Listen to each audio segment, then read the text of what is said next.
Top 3 bowlers தான் இந்த லிஸ்ட்டில் நம்ம பார்க்க போகிறோம்.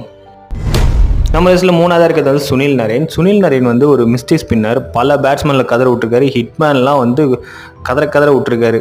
இவரோட ஸ்பெஷாலிட்டியே வந்து அந்த மிஸ்டி ஸ்பின் தான். இவர் போடுற பாலை கெஸ்ஸே பண்ண முடியாது. நம்ம ஊர் ஐபிஎல் மாதிரி வெஸ்ட் இண்டீஸில் ஒரு ஐபிஎல் இருக்குது. அதில் ஒரு மெய்டன் ஓவர் ஒன்று போட்டிருப்பாரு. எங்கன்னா சூப்பர் ஓவரில் போய் மெய்டன் ஓவர் போட்டிருப்பாரு. ப்ரெஷரில் ஆடுற டோனியே இவர்கிட்ட வந்து ஆவரேஜ் கம்மி தான். நம்ம லிஸ்ட்டில் 2ஆவதாக இருக்கிறது வந்து முத்தையா முரளிதரன். இவர் வந்து ஒரு பெரிய ஆஃப் ஸ்பின்னரு. ஸ்ரீலங்கா டீமுக்காக ஆடுறாரு. இவர் ஒரு இலங்கை தமிழர். இவர் மொத்தமாக எல்லா ஃபார்ம்லேயும் சேர்த்து 1300 விக்கெட் எடுத்திருக்காரு. டெஸ்ட்டில் மட்டும் 800 விக்கெட் எடுத்திருக்காரு. அதனால தான் இவர் பயோகிராஃபிக்கு 800ன்னு வச்சாங்க படம் பேர். நம்ம லிஸ்ட்டில் முதல்ல இருக்கிறது ஷேன் வான் வந்து ஒரு லெக் ஸ்பின்னரு, ஆஸ்திரேலியன் பிளேயரு. இவர் போடுற பால் பயங்கரமாக கட் ஆகும். ஒரு நல்ல ஸ்பின்னர் கேமை தான் ஸ்லோ ஆக்குவான். ஆனால் இவர் ரொம்ப மோசமானவர். இவர் வந்தாருன்னா பயங்கரமாக விக்கெட் எடுத்துருவார். ஆடுறது ரொம்ப கஷ்டம் அப்படின்னு சொல்லிட்டு நான் சொல்லுங்கள், சச்சின் தெண்டுல்கரே சொல்லியிருக்காரு. ரீசெண்டாக தான் ஹார்ட் அட்டாக் வந்து இறந்துட்டாரு. Rest in peace.